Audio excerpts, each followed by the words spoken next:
Hello बच्चों, कैसे हैं आप लोग। I hope you all are fine. Actually आज जो लोग पढ़ने वाले हैं ना, वो electric dipole in uniform electric field पढ़ने वाले हैं। ठीक है, अगर किसी भी इलेक्ट्रिक डायपोल को आप किसी यूनिफॉर्म इलेक्ट्रिक फील्ड में रखोगे तो उस पर कितना फोर्स लगेगा, कितना टॉर्क लगेगा, वो किस तरीके से बिहेव करेगा, उसके बारे में हम लोग आज पढ़ने वाले हैं। ठीक है, तो please stay tune with me. और लास्ट इलेक्ट्रिक डायपोल वाला दोनों लेक्चर देख लेना दोस्तों, पिछले वीडियो में डाला हुआ लेक्चर एक ही है, उसका 2 पार्ट है एक्चुअली। ठीक है, तो दोनों पार्ट को देख लेना इलेक्ट्रिक डायपोल का। ठीक है, अभी जो लोग पढ़ने वाले electric dipole in uniform electric field, क्या पढ़ने वाले दोस्तों, देखो यहाँ पे electric dipole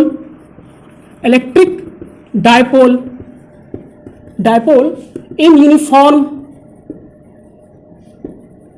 electric field, uniform electric field. देखो किसी भी इलेक्ट्रिक डायपोल को, ठीक है, किसी यूनिफॉर्म इलेक्ट्रिक फील्ड में रखोगे तो वो किस तरीके से बिहेव करेगा, उस पर मैं बात कर रहा हूँ। ठीक है, तो पहले हम लोग बात करते हैं, अगर आप ऐसा समझो यूनिफॉर्म इलेक्ट्रिक फील्ड में रखते हैं किसी भी डायपोल को, तो उस पर टॉर्क कितना लगता है, मैं उस पर डिस्कशन कर रहा हूँ। क्या, किस पर डिस्कशन कर रहा हूँ, टॉर्क पर। तो देखो सिंपल सा बात है, सपोज देखो आप जानते हो यूनिफॉर्म इलेक्ट्रिक फील्ड को हम लोग इस तरह से रिप्रेजेंट करते हैं ना, यूनिफॉर्म इलेक्ट्रिक फील्ड। ये क्या है, यूनिफॉर्म इलेक्ट्रिक फील्ड मान लो ई है, रिप्रेजेंटेशन तो यही होता है। सपोज करो कोई आपका डायपोल है, ठीक है, plus Q and minus Q, बीच का डिस्टेंस ले लीजिए आप, डिस्टेंस ले लो, कुछ भी ले लो, लेंथ ले लो एल। ठीक है, एल या 2L जो ले सकते हैं आप ले लीजिए, एल या 2L। देखो हम इलेक्ट्रिक फील्ड और इलेक्ट्रिक पोटेंशियल डिफरेंट पॉइंट पे निकालने के लिए हम 2L लिए थे, क्योंकि फॉर्मूला वहां से आपका इजी हो जाए। ठीक है, बट यहाँ पे मैं लेंथ एल ले रहा हूँ, क्या ले रहा हूँ, स्मॉल एल लेंथ ले रहा हूँ। ठीक है, तो देखो अब यहाँ पर देखोगे दोस्तों, तो ये पॉजिटिव चार्ज है ना, ये क्या है, पॉजिटिव चार्ज है। तो पॉजिटिव चार्ज पर इलेक्ट्रिक फील्ड में किधर फोर्स लगता है, इलेक्ट्रिक फील्ड के डायरेक्शन में। तो इस चार्ज में फोर्स कितना लगेगा इधर, और उस फोर्स का वैल्यू क्या होगा, Q इंटू ई। अरे F बराबर क्या होता है, Q इंटू ई। तो पॉजिटिव चार्ज पर किधर फोर्स लगता है, इलेक्ट्रिक फील्ड के डायरेक्शन में, और नेगेटिव चार्ज पर दोस्तों किधर फोर्स लगता है, इलेक्ट्रिक फील्ड के अपोजिट डायरेक्शन में। उसका वैल्यू कितना होगा, Q इंटू ई। ठीक है, सपोज करो ये थीटा एंगल बना रहा है इलेक्ट्रिक फील्ड से, कितना एंगल बना रहा है, थीटा। कितना एंगल बना रहा है, थीटा। देखो आप देखोगे इस पूरे डायपोल को एक सिस्टम मान लो, इस डायपोल को क्या मानो दोस्तों, इस डायपोल को आप पूरा एक सिस्टम मान लो। तो देखो सिस्टम पे एफ नेट कितना है, एफ नेट बराबर 0। अरे देखो क्यू फोर्स इधर लग रहा हो, क्यू फोर्स इधर लगा, तो सिस्टम पे नेट फोर्स कितना है, 0 ना। ठीक है, अच्छा नेट टॉर्क कितना है दोस्तों, टाउ नेट कितना है, टाउ नेट किसी पॉइंट के बाउट निकालो, इस पॉइंट के बाउट निकालो, इस पॉइंट के बाउट निकालो, इस पॉइंट किसी भी पॉइंट के बाउट निकालो, तो 0 नहीं आएगा। चलो इस पॉइंट के बाउट निकालते हैं, तो इस वाले क्यू फोर्स का तो 0 हो गया, बट इस फोर्स का कितना होगा, Q into E into perpendicular distance. तो नेट टॉर्क 0 नहीं है, net torque is not equal to 0। याद रखना, नेट फोर्स 0 है, नेट फोर्स क्या है, 0 है, बट नेट टॉर्क 0 नहीं है। क्योंकि हो सकता है आप कंफ्यूज होइएगा कि एफ नेट 0 तो नेट टॉर्क भी 0। नहीं, ये तो आपको पढ़ाया गया है यार, ये तो आपको बहुत ही अच्छे से बताया गया था। कहाँ, रोटेशन चैप्टर में। कहाँ बताया गया था, रोटेशन चैप्टर। तो टाउ नेट 0 नहीं है, तो उससे हम लोग टॉर्क पर डिस्कशन कर रहे हैं। अभी हम लोग किस पर डिस्कशन कर रहे हैं दोस्तों, torque on dipole in uniform electric field,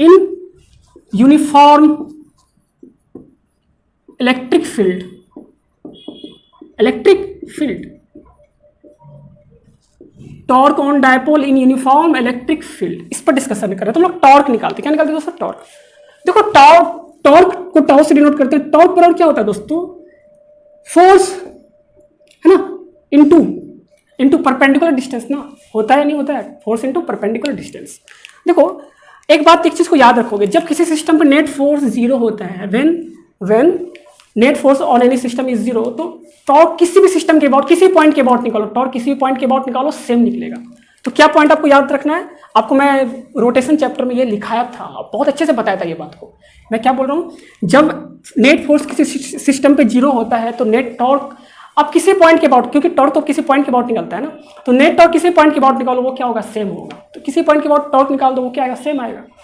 किसी पॉइंट के अबाउट निकाल दो, चलो मैं इस पॉइंट के अबाउट टॉर्क निकाल रहा हूँ, इस पॉइंट के अबाउट। ठीक है, टाउ मान लो ये पॉइंट O है, तो टाउ अबाउट O देखोगे तो फोर्स कितना लग रहा है दोस्तों, देखो इस फोर्स वाले का तो टॉर्क 0 हो जाएगा, क्योंकि ये इसी पॉइंट से पास हो रहा है, तो डिस्टेंस कितना होगा, 0।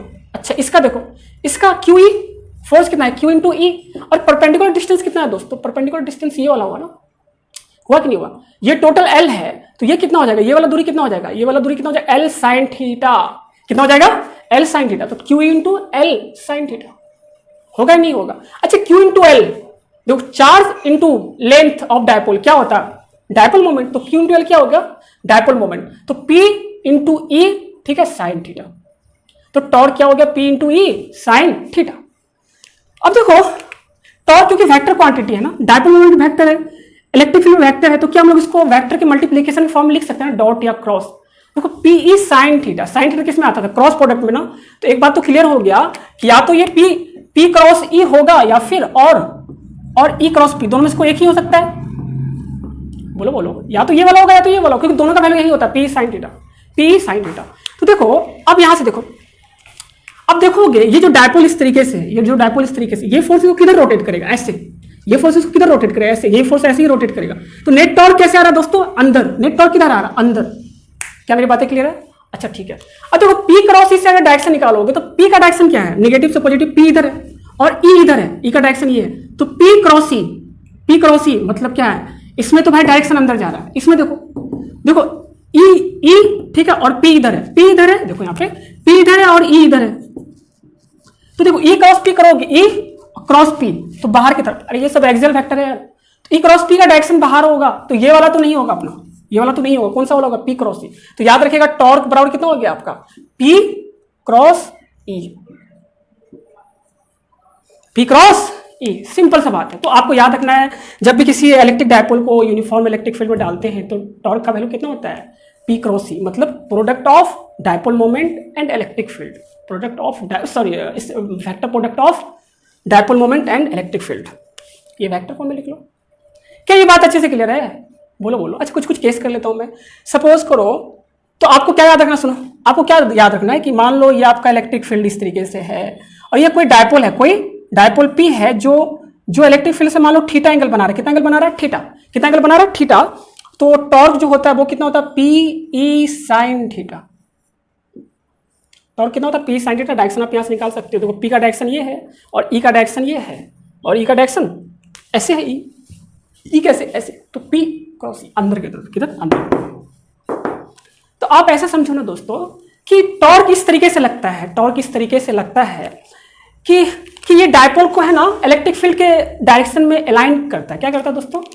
When we placed electric dipole in any electric field, तो इलेक्ट्रिक फील्ड जो है डायपोल पे इस तरीके से टॉर्क लगाता है दोस्तों, इस तरीके से टॉर्क लगाता है कि वो डायपोल अलाइंड हो जाए इलेक्ट्रिक फील्ड के डायरेक्शन में, अलाइंड हो जाए इलेक्ट्रिक फील्ड के डायरेक्शन में। जैसे सपोज करो कि मान लो कोई पोलराइज मेटेरियल है, जैसे इस तरह से पोलराइज मेटेरियल होगा तो उसमें डायपोल इस तरीके का होगा ना, डायपोल कुछ इस तरीके का होगा।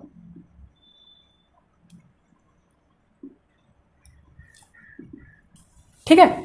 अब देखो अगर सपोज करो कि आप यहाँ पे इलेक्ट्रिक फील्ड को अप्लाई, ये कोई सॉल्यूशन है, तो कोई भी मान लो HCl या कुछ भी है तो डायपोल इसी तरह के तरीके का होगा ना उसमें। ठीक है। मान लो इसमें इलेक्ट्रिक फील्ड अप्लाई कर लो। क्या अप्लाई करो? इलेक्ट्रिक फील्ड को अप्लाई करोगे। किसको अप्लाई करोगे? इलेक्ट्रिक फील्ड को। तो अब देखो डायपोल क्या हो जाएगा? मान लो इस तरीके से आप इलेक्ट्रिक फील्ड को अप्लाई किए तो डायपोल इस तरीके से अलाइन करेगा कि वो इलेक्ट्रिक फील्ड के डायरेक्शन के लॉन्ग अलाइन हो जाए। ठीक है। तो मतलब इलेक्ट्रिक फील्ड डायरेक्शन इस तरीके से माइनस प्लस, मतलब इस तरह बहुत सारा होगा, इस तरह के तरीके का बहुत सारा होगा। ठीक है। जैसे आप इलेक्ट्रिक फील्ड अप्लाई करोगे डायपोल में, तो देखो सॉल्यूशन में एक तो डायपोल नहीं होता है, मल्टीपल डायपोल होता है।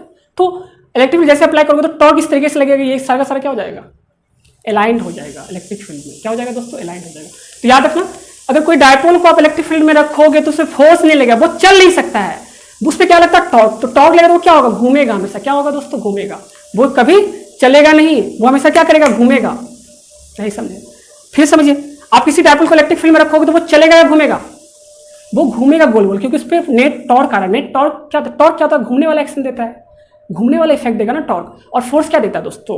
ट्रांसलेशनल मोशन देगा, ट्रांसलेट कराएगा। तो नेट फोर्स 0 है, नेट टॉर्क है, तो हमेशा घुमाएगा। क्या करेगा? घुमाएगा। चलो कुछ और बात कर लेते हैं। जैसे सिंपल सा बात है, इसको नोट डाउन कीजिए, छोटे सब बात और सुनो।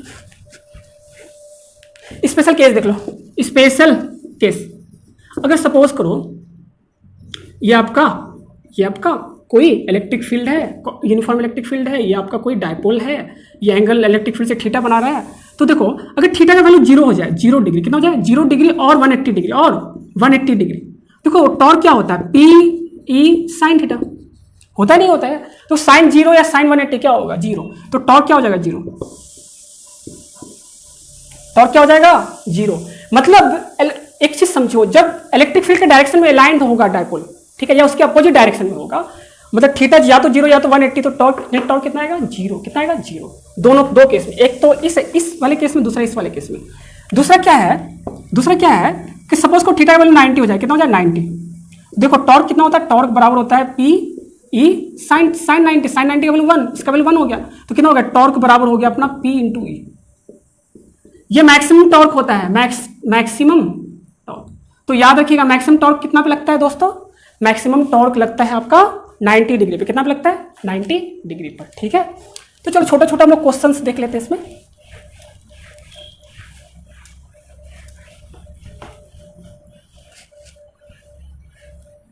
अच्छा, एक बात और सुनिए, जब किसी ऑब्जेक्ट पे नेट फोर्स 0 होता है, क्या होता है दोस्तों?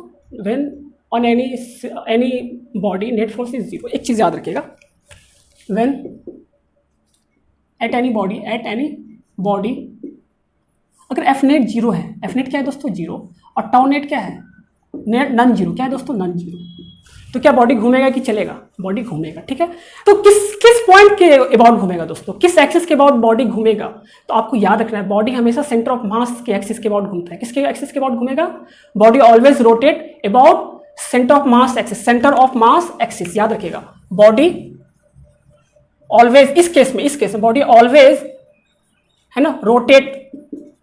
क्या मेरी बातें क्लियर है? मान लो कोई इस तरह का रॉड रखा हुआ है दोस्तों, ठीक है, इधर मान लो यहाँ पे एफ फोर्स लग रहा है और इधर भी लग रहा है F force.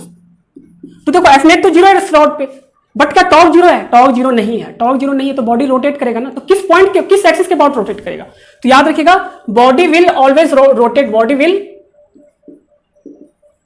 Rotate about centre of mass axis, centre of mass axis.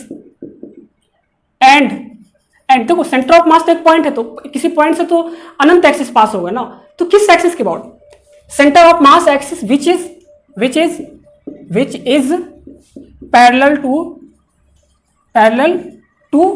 Torque, which is parallel to torque. किस एक्सिस के अबाउट घूमेगा दोस्तों? सेंटर ऑफ मास वाले एक्सिस के अबाउट घूमेगा। और वो एक्सिस किसके पैरेलल होना चाहिए? टॉर्क के। जैसे देखो इस केस में, देखो इस केस में टॉर्क कैसे आएगा? ये वाला फोर्स कैसे टॉर्क लगा रहा है? इस तरीके से लगा रहा कि नहीं लगा रहा? तो ये वाला एक्सिस हुआ।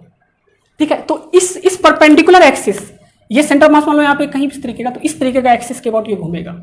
ठीक है, तो इस सिंपल सा बात था, आपको पता होना चाहिए। ठीक है, चलो इसको अच्छे से लिख लेना, इसको अच्छे से लिख लेना। ठीक है, चलो क्वेश्चन देखो।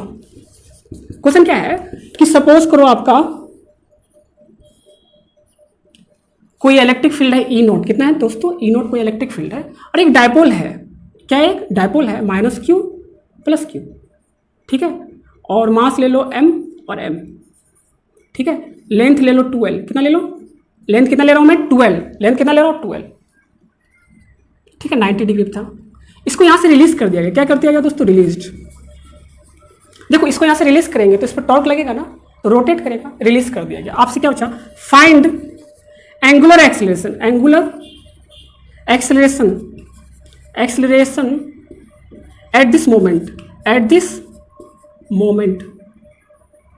अरे टॉर्क लग रहा है तो क्या होगा? एक्सेलरेशन आएगा। क्या आएगा? Angular acceleration. टॉर्क है तो एंगुलर एक्सेलरेशन आएगा, एक्सेलरेशन नहीं। ठीक है, तो वो एक्सेलरेशन का वैल्यू कितना होगा उस पर हम लोग डिस्कस कर रहे हैं। आप लोग स्क्रीन पॉज करो, पहले खुद से ट्राई करो।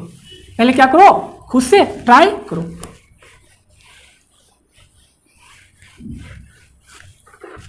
चलो अब इधर देखो, आप जानते हैं तो पहले टाउ नेट लिख लो। टाउ नेट इस सॉल्यूशन देखो, इस क्वेश्चन का सॉल्यूशन। टाउ नेट कितना हो जाएगा? P E sine 90। अरे यार देखो, पी माइनस से प्लस, तो पी इसी तरीके से है ना, है कि नहीं है? पी इस तरीके से है, तो पी ई बीच का एंगल कितना है? 90 डिग्री। तो पी cos 90।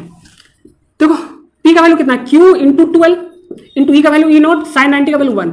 तो टाउ नेट तो ये हो गया। अब देखो नेट टाउ क्या होता है? आई अल्फा होता है, नहीं होता है? आई अल्फा। अब देखो इसका आई निकालना पड़ेगा ना आपको। क्या निकालना पड़ेगा? इसका आई कैसे निकालेंगे दोस्तों? आप जानते हैं ये किस एक्सिस के अबाउट रोटेट करेगा? अरे यार आई किसके अबाउट लिखोगे आप? जिसके अबाउट टॉर्क होगा। देखो टाउ बराबर आई अल्फा में यहाँ पे आई किस एक्सिस के अबाउट लिखोगे दोस्तों? जिस एक्सिस के अबाउट वो रोटेट कर रहा होगा ना, जिस एक्सिस के अबाउट वो रोटेट कर रहा होगा, तो रोटेट किस एक्सिस के अबाउट कर रहा है? सेंटर ऑफ मास वाले एक्सिस के अबाउट ना, ठीक है। तो देखो यहाँ से इस मास का डिस्टेंस कितना है? इस मास का डिस्टेंस एल, और यहाँ से सेंटर ऑफ मास से ये सेंटर ऑफ मास हो गया, और यहाँ से कितना है डिस्टेंस एल, तो कितना होगा m इंटू एल स्क्वायर, क्या हो जाएगा बोलो? आई का वैल्यू कितना होगा? m इंटू एल स्क्वायर, एक मास से करंट तो उसको 2 से मल्टीप्लाई करो तो 2ml स्क्वायर हो गया इस पॉइंट के अबाउट, ठीक है। इंटू अल्फा बराबर कितना हो जाएगा? q into 2l into E not, 2l 2 cancel हो गया, तो क्या बचा? अल्फा बराबर बचा q into E not upon m into L. This is answer. देख लेना कहीं कैलकुलेशन तो मिस्टेक नहीं किया। क्या ये क्वेश्चन अच्छे से क्लियर है? बोलो बोलो, क्या ये क्वेश्चन अच्छे से क्लियर है? बहुत इजी क्वेश्चन था। चलो एक क्वेश्चन मैं होमवर्क के लिए देता हूं। किसके लिए देता हूं? होमवर्क के लिए देता हूं। ये आप क्वेश्चन को करना। सपोज करो इलेक्ट्रिक फील्ड इस तरीके से है, ठीक है। कोई आपका डायपोल है, Q मास m माइनस Q मास m, बीच का डिस्टेंस ले लो 2l, कितना ले लो? 2l, बीच का डिस्टेंस कितना ले रहे हैं? 2l, ठीक है। इसको ये पहले एंगल बना रहा था, सपोज करो 53 डिग्री पे, कितना एंगल बना रहा है? 53 डिग्री। इसको इस पोजीशन से रिलीज किए, इस पोजीशन से रिलीज किए, रिलीज्ड। आपसे पूछा same question, find alpha at this moment, find alpha at this moment. क्या बता सकते हो? बहुत सिंपल क्वेश्चन है। कमेंट बॉक्स में आंसर करो। कहाँ आंसर करो? कमेंट बॉक्स में, या फिर आप डीएम करो इस क्वेश्चन को आंसर, ठीक है। इजी है, same to same ditto same बनेगा। प्रैक्टिस के लिए मैं आपके लिए डाल दिया। किसके लिए डाल दिया? प्रैक्टिस के लिए। चलो और देखो यार, सिंपल सा बात करते हैं। आप एक चीज देखे थे, जब थीटा 0 था या 180 था, 0 था या 180 था, नेट टॉर्क कितना आ रहा था? नेट टॉर्क कितना आ रहा था? 0। नेट फोर्स तो वैसे भी डायपोल के लिए क्या होता है इलेक्ट्रिक फील्ड में? 0। यूनिफॉर्म इलेक्ट्रिक फील्ड में डायपोल के लिए नेट फोर्स क्या होता है? 0। और जब आपका क्या था? सुनिए, जब आपका थीटा 0 या 180 था तो नेट टॉर्क क्या आ रहा था? 0। तो देखो यहाँ पे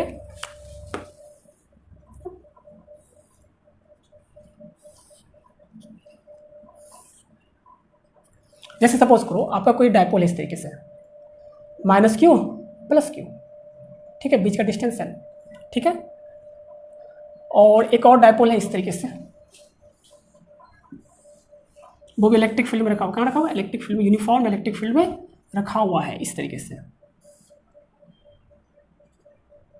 बीच का लेंथ ले लो plus Q and minus Q, plus Q and minus Q, plus Q and minus Q. तो एक सिंपल सा बात बताओ बच्चा पार्टी, आप एक सिंपल सा बात बताना।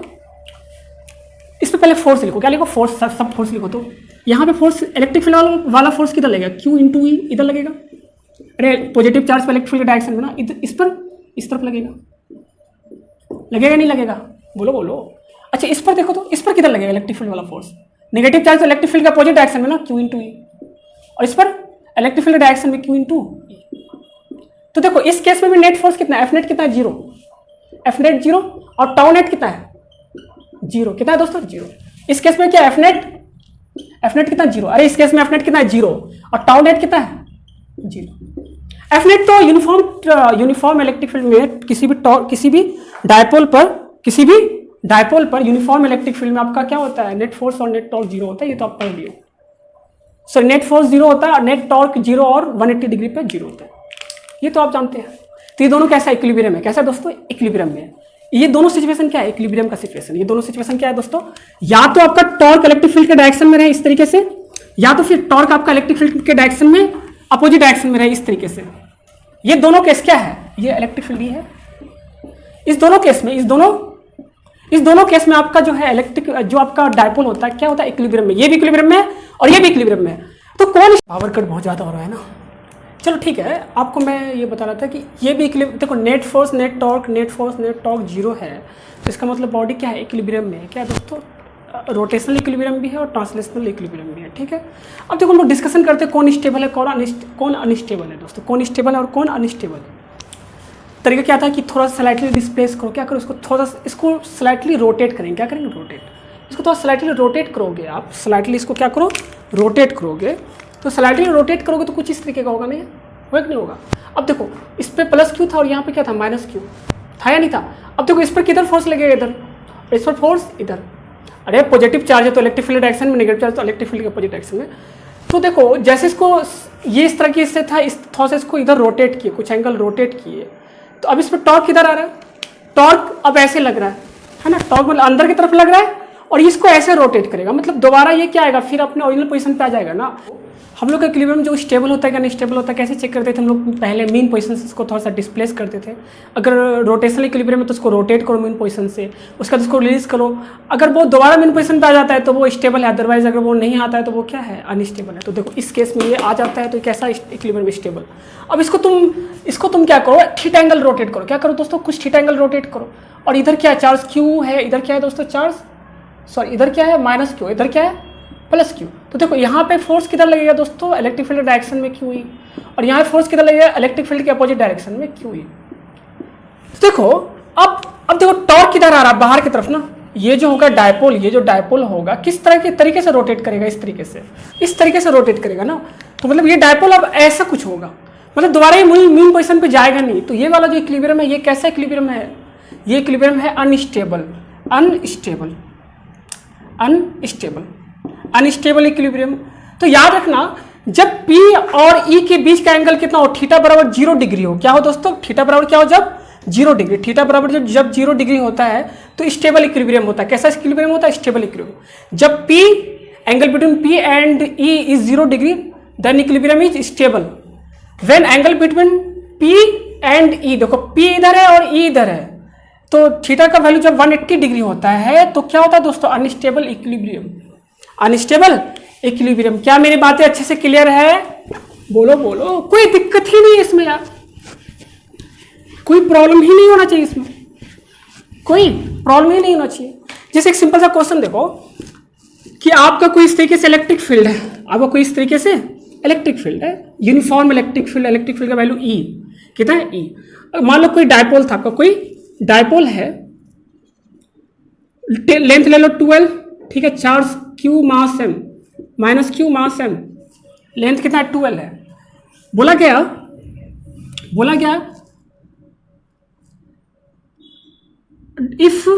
If dipole is slightly rotated by theta angle so slightly rotated and released find time period of oscillation, find time period।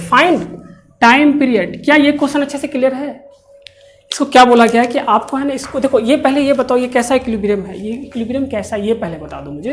देखो माइनस से प्लस की तरफ ये हुआ डायपोल का डायरेक्शन है ना, देखो P और E के बीच का एंगल कितना है 0 डिग्री, तो ये स्टेबल इक्विलिब्रियम है। तो इसमें क्या होगा आपका, ये SHM करता है, स्टेबल चीज़ क्या, स्टेबल इक्विलिब्रियम में हम लोग ऑसिलेशंस पढ़ते, तो ये ऑसिलेशन करेगा तो टाइम पीरियड का क्वेश्चन बन सकता है नहीं बन सकता है, बोलो, तो टाइम पीरियड का क्वेश्चन बनेगा। तो वही बोला गया कि थीटा रोटेट किया गया, फिर इसको छोड़ दिया गया, रिलीज कर दिया गया, तो बताओ कि टाइम पीरियड कितना होगा, तो क्या बताओ टाइम पीरियड कितना होगा, ये क्वेश्चन आपका, ठीक है।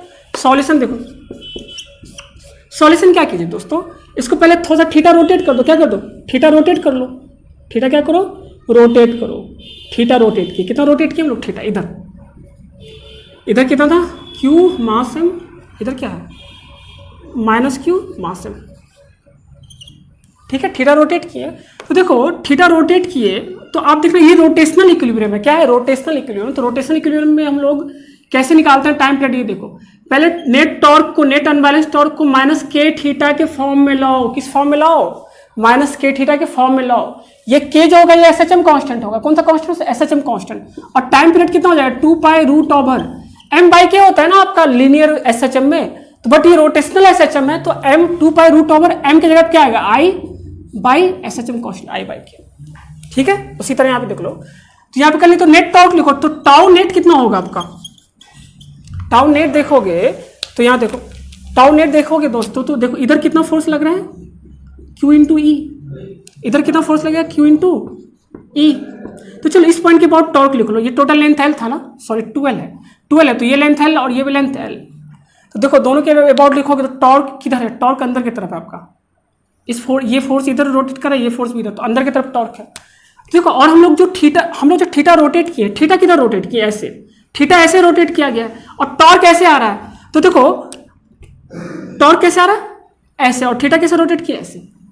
क्या मेरी बातें क्लियर है? तो टॉर्क लिखो तो कितना आ रहा है, टॉर्क लिखोगे दोस्तों तो आपका आएगा Q इंटू ई, क्यू इंटू एल, इसके द्वारा किधर अंदर, इसके द्वारा भी क्या है Q into E into L, और इसके द्वारा भी अंदर ही है ना, दोनों के द्वारा अंदर, तो दोनों जुट ही जाएगा ना।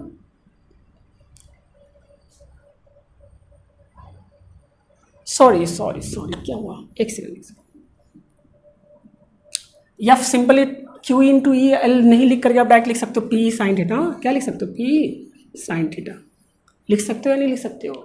और एक चीज़ और देखो थीटा हम लोग बाहर की तरफ लिए हैं और Q ई क्या अंदर की तरफ, तो यहाँ पे माइनस आ जाएगा, क्या जाएगा, देखो फिर देखो टॉर्क जो आ रहा है, नेट टॉर्क किधर आ रहा है, अंदर की तरफ, ठीक है, और आपका थीटा किधर है, बाहर की तरफ, इसलिए यहाँ पे माइनस लिखा हूँ मैं। क्या मेरी बातें क्लियर है? तो देखो नेट टॉर्क आ गया आपका, नेट टॉर्क आ गया, नेट क्या आ गया, टॉर्क। आप जानते हैं theta is very small, theta is very small, आप ये बात जानते हो ना कि इसमें थीटा क्या है, बहुत ही छोटा है। थीटा क्या है दोस्तों, बहुत ही छोटा है। अगर थीटा बहुत छोटा है तो साइन थीटा बराबर क्या हो जाएगा, साइन थीटा बराबर क्या हो जाएगा, बोलो साइन थीटा बराबर थीटा।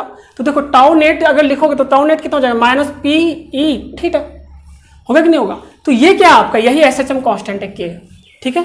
अब यहां से देखो, यहां से आप टाइम पीरियड लिख सकते हो 2 pi root over I upon K, I क्या मोमेंट ऑफ इनर्शिया, और क्या है दोस्तों कि आपका एसएचएम कांस्टेंट। तो देखो 2 पाई रूट ओवर आई का वैल्यू कितना होगा, मोमेंट ऑफ इनर्शिया क्या होगा, M into centre of mass के अबाउट आता है, तो एम इंटू एल का square plus M into L का स्क्वायर, तो 2ml स्क्वायर हो गया ना, अपॉन के का वैल्यू कितना है, पी इंटू ई, इसका वैल्यू पुट कर दो 2 pi root over M L square into 2 upon P का वैल्यू क्या है, क्यू इंटू 2l, अरे पी क्या है, डायपोल मोमेंट ही तो है, पी इंटू 2l इंटू ई। देखो यहाँ पे एक एल तो कैंसिल हो गया ना, और 2 भी कैंसिल हो गया, तो कितना आ गया 2 pi root over M into L upon Q. This is answer. देखिएगा स्क्रीन पॉज कर देखो कैसे बनाया मैं, बहुत इजी क्वेश्चन था, बहुत ही इजी क्वेश्चन था। चलो टॉर्क वाला आपका खत्म हो गया, अब हम लोग पढ़ते हैं पोटेंशियल एनर्जी। क्या पढ़ते हैं दोस्तों, पोटेंशियल एनर्जी। चलो नोट डाउन करो फास्ट। अब जो हम लोग आगे पढ़ने वाले हैं वो है दोस्तों आपका potential energy of dipole in uniform electric field, in uniform electric field. Stay tuned with me, बहुत इजी लगेगा आपको, ये भी एकदम फर्जी टॉप टाइप का टॉपिक है, बट क्वेश्चन आता है, ऐसा बात नहीं क्वेश्चन नहीं आता है। मैं क्या पढ़ने वाला हूँ, potential energy of dipole system, dipole in uniform electric field, in uniform electric field, ठीक है। अब देखो सपोज करो आपका कोई इस तरीके से कोई आपका इलेक्ट्रिक फील्ड है, यूनिफॉर्म इलेक्ट्रिक फील्ड है, मान लो ये कोई डायपोल है, ये कोई डायपोल है इस तरीके से, ये कोई डायपोल है इस तरीके से, ठीक है। तो एक बात बताओ, ये कोई डायपोल है पी, ये कोई डायपोल है, इनिशियली इस तरह से रखा हुआ था। मैं आपको कुछ चीज़ बताता हूँ पहले, उसके बाद मैं आता हूँ, ठीक है। अब देखो इस डायपोल को मान लो ये पहले इनिशियली थीटा 1 एंगल पे रखा होता, कितना एंगल पे रखा होता, थीटा 1 एंगल पे, उसने पोटेंशियल एनर्जी U1 था, क्या था, U1 था। उसके बाद सपोज करो आप इसको थीटा 2 एंगल पे ले गए, कहाँ पे ले गए दोस्तों, थीटा 2 एंगल पे। अब कहाँ पे ले गए आप, थीटा 2 एंगल पे ले गए आप इसको, ठीक। उस समय जो आपको इसका जो पोटेंशियल एनर्जी है उसके इसमें U2 है, कितना है, U2। तो आप क्या लिखोगे, work done by conservative force, work done by conservative force बराबर क्या होगा, बराबर होगा दोस्तों आपका work done by conservative force बराबर होगा minus of change in potential energy, मतलब माइनस U2 माइनस U1, तो U1 माइनस U2 लिख देता हूँ, U1 माइनस U2। कोई दिक्कत यहाँ तक नहीं। अच्छा देखो U1 माइनस U2 मतलब ये इसको इधर लिख लें, work done by conservative force क्या लिखोगे, माइनस ऑफ FDS। अब देखो यहाँ पे रोटेशन वाला वर्क डन है, तो रोटेशन वाला वर्क डन कैसे लिखते हैं, टाउ इंटू डी थीटा। क्या लिखेंगे दोस्तों, tau into D theta, tau into D theta. अब देखो टाउ क्या होता है दोस्तों, P E sine theta, P sine theta D theta. देखो पी भी कांस्टेंट है, ई भी कांस्टेंट है ना, और साइन थीटा डी थीटा। तो कहाँ से कहाँ तक इंटीग्रेशन करोगे, थीटा 1 से थीटा 2 तक, थीटा 1 से थीटा 2 तक इंटीग्रेशन मारो। साइन का इंटीग्रेशन कितना होता है, बोलो साइन का इंटीग्रेशन होता है माइनस कॉस, साइन का इंटीग्रेशन क्या होता है, माइनस कॉस। तो देखो यहाँ पे u1 माइनस u2 बराबर कितना हो गया, पी ई, ठीक है, कॉस थीटा, कहाँ से कहाँ तक, θ1 से θ2 तक, माइनस कॉस थीटा ना, माइनस कॉस थीटा, तो पुट करोगे तो कितना आएगा, P E cos theta 1 minus cos theta 2। अरे माइनस है तो इसलिए पहला लोअर लिमिट को पहले लिख दिया हूँ, अपर लिमिट को बाद में लिखा हूँ, कोई दिक्कत। यह है आपका u1 माइनस u2, ये क्या है आपका u1 माइनस u2, कोई दिक्कत यहाँ से? नहीं, यहाँ पे कोई माइनस गलती हुआ है क्या? नहीं, एक चीज़ और देखिए, यहाँ पे एक्चुअली क्या है ना, आप समझो, आप इधर इसको कैसे रोटेट कर रहे हो, इसको ऐसे रोटेट किए ना, मतलब एंगल बाहर की तरफ, ये जो थीटा आप ले रहे हैं एंगल बाहर की तरफ ले रहे हो, बट टॉर्क इस पर कैसे आएगा, पी क्रॉस ई, टॉर्क अंदर की तरफ आएगा ना। देखो एक्चुअली क्या 2 टाउ डॉट थीटा होगा ना, तो दोनों के बीच का एंगल 180 है ना, टाउ क्या है अंदर की तरफ, थीटा डी थीटा किधर है, बाहर की तरफ, दोनों के बीच का एंगल 180 डिग्री है, तो डॉट कॉस कितना आएगा 180, कॉस 180 का वैल्यू -1, तो ये वहाँ पे माइनस आ जाएगा, क्या आ जाएगा माइनस, तो यहाँ पे माइनस होगा दोस्तों, क्या होगा माइनस होगा यहाँ पे। तो u1 माइनस u2 बराबर कितना हो जाएगा, पी ई कॉस थीटा 2 है ना, minus P cos theta 2 minus P E cos theta. कोई दिक्कत यहाँ तक भाई जी, कुछ भी नहीं है, ठीक है। अब देखो हम लोग क्या मानते हैं कि हम लोग थीटा बराबर 90 पे, कितना भी दोस्तों कहे कि आपको पता है पोटेंशियल एनर्जी लिखने के लिए कहीं पर आपको क्या मानना पड़ता है, 0। तो थीटा बराबर 90 पे, दोस्तों थीटा बराबर 90 पे हम लोग पोटेंशियल एनर्जी का वैल्यू 0 मान रहे हैं, क्या मान रहे हैं, थीटा बराबर 90 पोटेंशियल एनर्जी क्या मान लो 0। तो यहाँ पे देखो, यहाँ पे है ना, आप θ1 को 90 पुट करो, क्या पुट करो, या θ2 को 90 पुट कर दो, θ2 को क्या पुट करो 90, तो u2 क्या होगा आपका 0 होगा कि नहीं होगा, क्योंकि θ2 के पोजीशन पे हम पोटेंशियल एनर्जी u2 लिखे थे। तो यहाँ पे पुट करोगे तो u1 माइनस ये 0 बराबर कितना हो जाएगा आपका, इसमें पुट करो पी ई कॉस θ2 कितना कॉस 90 माइनस दूसरा क्या है P E sine θ1, sorry cos θ1 है, कॉस θ1। तो देखोगे ये तो 0 हो गया ना, तो आपका u1 कितना हो गया, u1 बराबर हो गया आपका माइनस पी ई कॉस θ1, कितना हो गया माइनस पी कॉस θ1। ठीक है, इसका मतलब क्या हुआ कि θ1 एंगल पे पोटेंशियल एनर्जी कितना होगा minus P cos θ1 minus P cos θ1 minus में होगा, किसमें होगा माइनस में। तो क्या आप बता सकते हैं अगर ये थीटा एंगल पे होता, कितना एंगल पे होता दोस्तों, थीटा एंगल पे होता, डायपोल अगर थीटा एंगल पे होता, कितना एंगल पे डायपोल होता, थीटा एंगल पे, तो पोटेंशियल एनर्जी को आप लिख सकते हो P E cos theta, actually minus P E cos theta, क्या आप ऐसे लिख सकते हो, सिंपल है। तो potential energy of the dipole क्या होता है दोस्तों माइनस पी कॉस थीटा, या फिर आप इसको वेक्टर के फॉर्म में लिख सकते हो, u बराबर कितना हो जाएगा माइनस पी डॉट ई, ठीक है। और ये फॉर्मूला कब वैलिड होगा, ठीक है, आपको ये मान के चलना है दोस्तों कि एट थीटा बराबर 90 u बराबर 0, तो potential energy of the dipole जो होता है दोस्तों वो कितना होता है P dot E, minus P dot E होता है, माइनस पी डॉट ई। देखो डेरिवेशंस थोड़ा सा हो सकता है कॉम्प्लेक्स हो गया होगा, इजी है डेरिवेशंस यार। और देखो ये डेरिवेशंस में सारा चीज मैं बताया नहीं, क्योंकि ये सब सारा बात बता दिए थे, work done by conservative force minus of change in potential energy होता है, ये सब पहले मैं आपको ये सब बात पहले बहुत अच्छे से डिस्कस कर चुका हूँ, इसलिए मैं इतना सारी सब बात पर डिस्कशन नहीं किया था। ठीक है, क्या यहाँ तक क्लियर है बच्चों? स्क्रीन पॉज करो, खुद से लिख लो, स्क्रीन पॉज करो और खुद से लिख लो। यू बराबर क्या होता है माइनस पी डॉट ई, और ये कब होगा जब थीटा का वैल्यू कितना होगा, थीटा का वैल्यू 90 पे पोटेंशियल एनर्जी 0 ले रहे होंगे तब। तो आप देख रहे हैं इस सिस्टम में पोटेंशियल एनर्जी निगेटिव होता है ना, माइनस पी डॉट ई।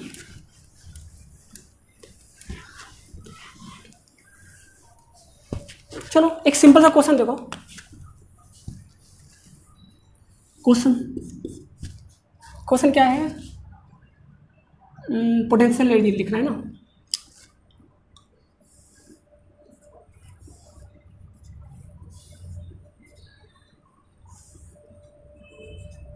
देखो आपका कोई डायपोल इस तरीके से है दोस्तों, एट एंगल 90 पी, डायपोल इस तरीके से, इलेक्ट्रिक फील्ड का वैल्यू ई नोट है, कितना ई नोट है।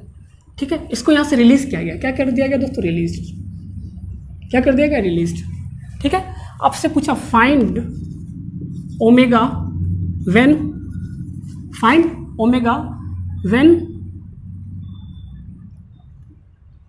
व्हेन थीटा इज 0 डिग्री, या व्हेन ऐसे लिख लो, when angle between P and E is 0।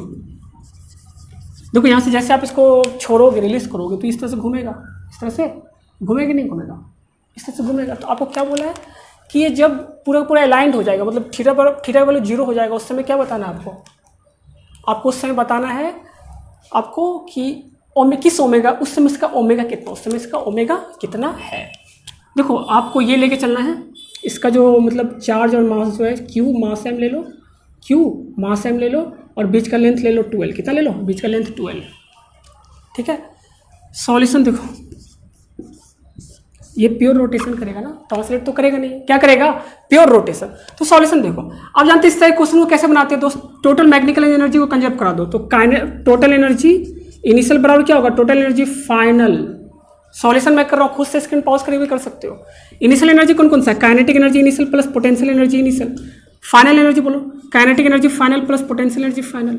तो ये आपका इनिशियल पोजीशन है ना, और ये कौन सा, जब ये इस तरह से हो जाएगा तो ये फाइनल पोजीशन हो जाएगा ना, जब थीटा पर 0 हो जाएगा तो फाइनल पोजीशन। ठीक है, काइनेटिक एनर्जी इनिशियल जैसे रिलीज की उस समय तो ओमेगा 0 है ना, काइनेटिक एनर्जी क्या होगा? Half I omega square. MB square मत कर देना, एमबी स्क्वायर मत, प्योर रोटेशन है, आई ओमेगा स्क्वायर होगा। तो काइनेटिक एनर्जी कितना है? Half of I omega square plus you initial कितना है दोस्तों? अच्छा ये ओमेगा तो 0 है, अरे यार इनिशियल में तो ओमेगा 0 है ना, रिलीज कर रहे हैं, ओमेगा 0 है। ठीक है, ओमेगा क्या है? ओमेगा का वैल्यू क्या है दोस्तों? 0। क्या 0 प्लस यू इनिशियल कितना है? थीटा 90 पर माइनस पी कॉस 90 पुट करोगे तो 0 ही आएगा ना, ये भी 0 बराबर के फाइनल जब भी इस तरह से हो गया, मान लो इस समय इसका एंगुलर स्पीड हो गया ओमेगा, तो कितना हो जाएगा? Half of I omega square. आपको यही ओमेगा निकालना और यू फाइनल बताना। यू फाइनल कितना होगा? Minus of P E, P dot E होता है ना, पी कॉस 0। यहाँ पे सब वैल्यू पुट करके क्या ओमेगा बता सकते हो कितना आएगा? ओमेगा लिख लेना और कमेंट में आंसर दो। कहाँ आंसर दो? कमेंट बॉक्स में आंसर डालो। देखिए बहुत इजी क्वेश्चन था ये।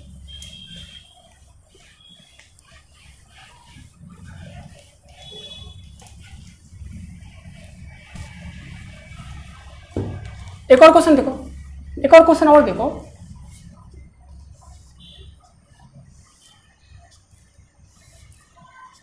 सपोज करो कोई डायपोल इस तरीके से है, कोई डायपोल ऐसा मत लो, ऐसा लो, कोई डायपोल इस तरीके से, ठीक है।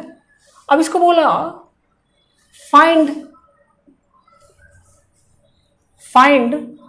Work done to rotate dipole by 90 degree from given situation,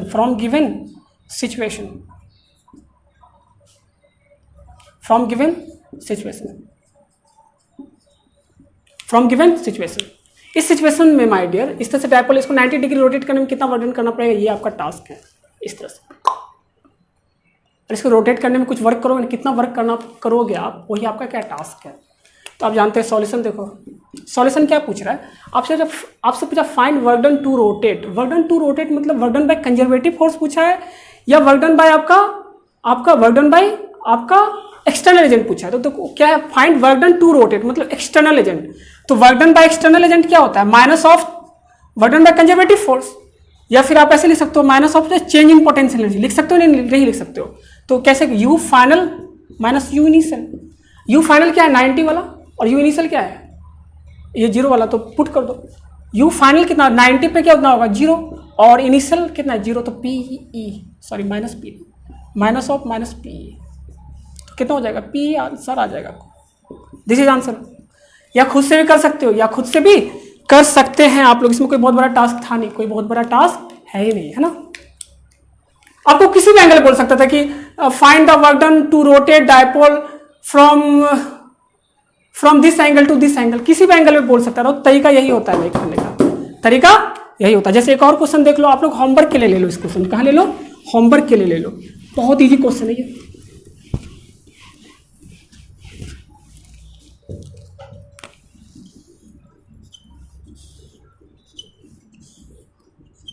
देखो जैसे इस तरीके से आपका कुछ है, इस तरीके से। मान लो डायपोल आपका है कुछ 37 डिग्री पे, कितना है दोस्तों 37 डिग्री पे, इसको 53 डिग्री, ये डायपोल कोई 53 डिग्री रोटेट करने में कितना डिग्री पर ले आने, 53 डिग्री पर ले आने वर्क डन आपको कितना हो, ये पूछा है आपसे। क्वेश्चन क्या है, क्वेश्चन है दोस्तों find work done to rotate dipole from 37 degree to 253 degree, ये है क्वेश्चन। तरीका क्या होगा, वर्क डन टू रोटेट है तो work done by external agent, इसका मतलब क्या, work done by external agent. ये कितना होता है, चेंज इन पोटेंशियल एनर्जी, या फिर वर्क डन बाय कंजर्वेटिव और लिखते तो क्या लिखते हैं, minus of change in potential energy. ये बात आपको अच्छे से क्लियर होना चाहिए, ठीक है। चलो आपका ये पोटेंशियल एनर्जी भी खत्म हो गया, ठीक है। हम लोग अभी तक क्या पढ़ लिए, यूनिफॉर्म इलेक्ट्रिक फील्ड में डायपोल किस तरह से बिहेव करेगा, कितना पोटेंशियल एनर्जी होगा, कितना टॉर्क होगा, और टॉर्क वो कितना सिलेक्ट करेगा, उसका टाइम पीरियड भी निकाल लिया। अब हम लोग थोड़ा सा पढ़ लेते हैं, थोड़ा सा आप लोग का पढ़ लेते हैं दोस्तों, dipole in variable electric field, in variable non uniform electric field पढ़ लेते हैं। चलो अब जो दोस्तों हम लोग पढ़ने वाले हैं ना, वो क्या है, dipole in non uniform electric field.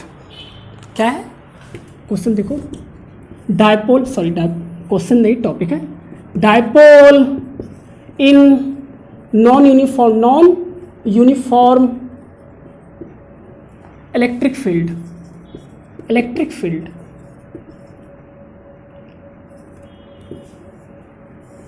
Non uniform electric field.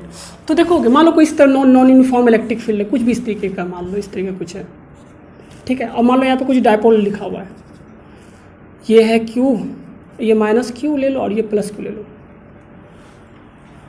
ये माइनस Q और प्लस Q। अब बताओ इस पर नेट फोर्स जीरो होगा क्या, क्योंकि अब नेट फोर्स जीरो नहीं होगा, क्योंकि देखो इस पर फोर्स वैसे लगेगा किधर, इस पर फोर्स इधर लगेगा, इस पर फोर्स इधर लगेगा, बट दोनों फोर्स इक्वल नहीं है, तो नेट फोर्स जीरो नहीं होगा। नेट फोर्स कितना होगा दोस्तों, नेट फोर्स होगा एफ नेट, अगर इस पर निकालोगे आप एफ नेट कितना निकालोगे, तो होगा वो Q इंटू, मान लो यहाँ पे इलेक्ट्रिक फील्ड E1 है और यहाँ पे इलेक्ट्रिक फील्ड E2 है, तो क्या होगा बोलो, Q into E2 minus E1। Net force यही होगा ना दोस्त, अरे होगा कि नहीं होगा। देखो इस पॉइंट पे इलेक्ट्रिक फील्ड सेम नहीं है, डिफरेंट है।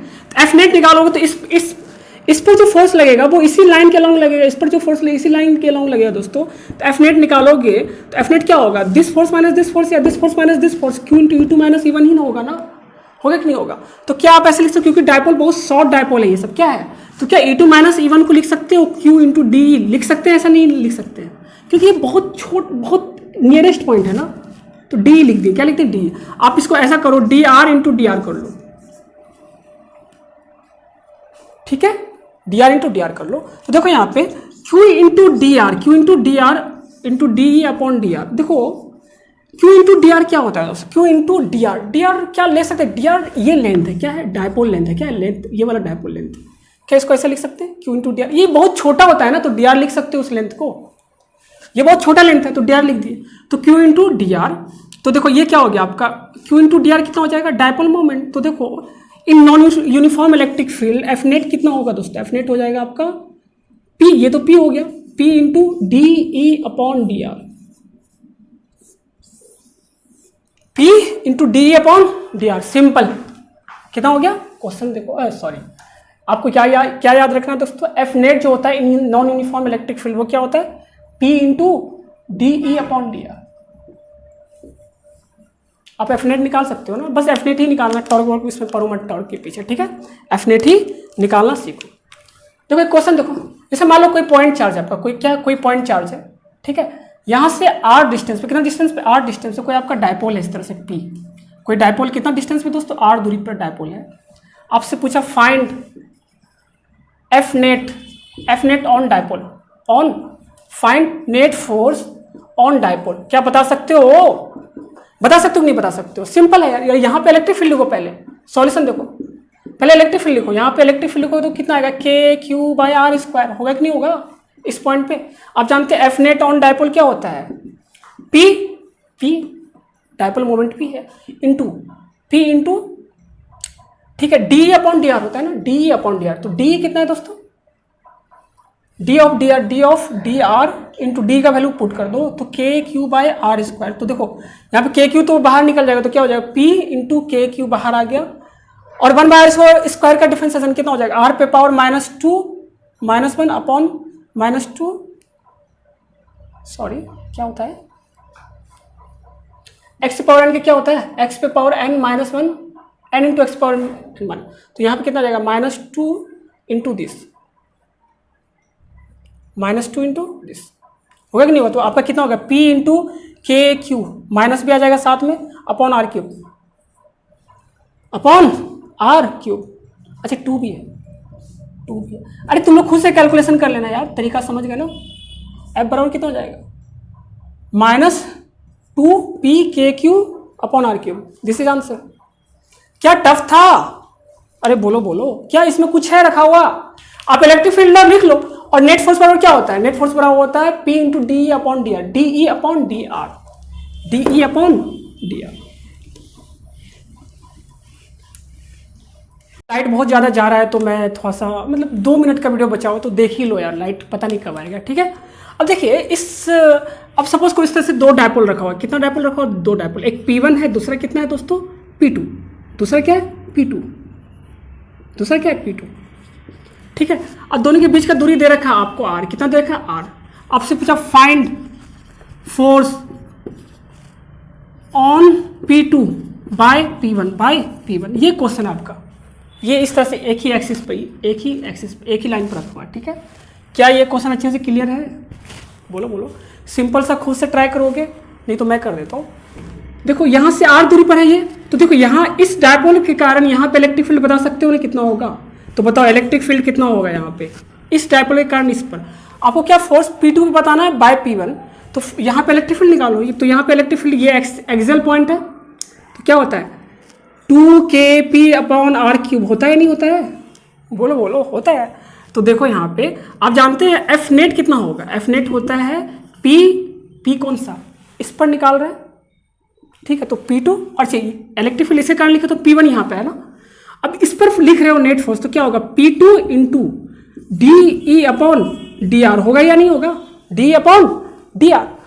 देखो P2 into D of D R into E का वैल्यू पुट कर दो 2kp1 अपॉन आर क्यूब, ठीक है। इसको डिफरेंशिएट करोगे तो 1 बाय आर क्यूब को करोगे तो कितना होगा -3 बाय आर पे पावर 4 ना, ये 2kp1 तो बाहर आ जाएगा, P2 इंटू 2kp1 तो बाहर आ गया, ठीक है, और इसका इंटीग्रेशन कितना होगा -3 बाय आर पे पावर 4, तो ये कितना हो गया बता देना, तो ये हो गया दोस्तों -6kp1 P2 upon R to the power 4, this is answer. यहाँ हो सकता है कि आप लोगों को नजर नहीं आ रहा होगा तो खुद से कर लेना, आपको मैं तरीका बता चुका हूँ। तरीका क्या है, एफ नेट बराबर होता है P into D upon D R, P into D upon D R. चलो आज का लेक्चर मैं भी यहीं पर समाप्त कर रहा हूँ दोस्तों, लाइट नहीं है आज तो थोड़ा सा अंधेरा में आप लोग को लेक्चर दे दिया हूँ, समझ रहे यार, आप भी ये चीज़ समझ रहे हो, लाइट का थोड़ा सा यहाँ पे प्रॉब्लम चल रहा है अभी, ठीक है। चलो थैंक यू, आज के लिए इतना ही रखते हैं, गुड लक और मोटिवेटेड रहो, एकदम मोटिवेशन के साथ पढ़ाई करो, ठीक है। थैंक यू आज के लिए।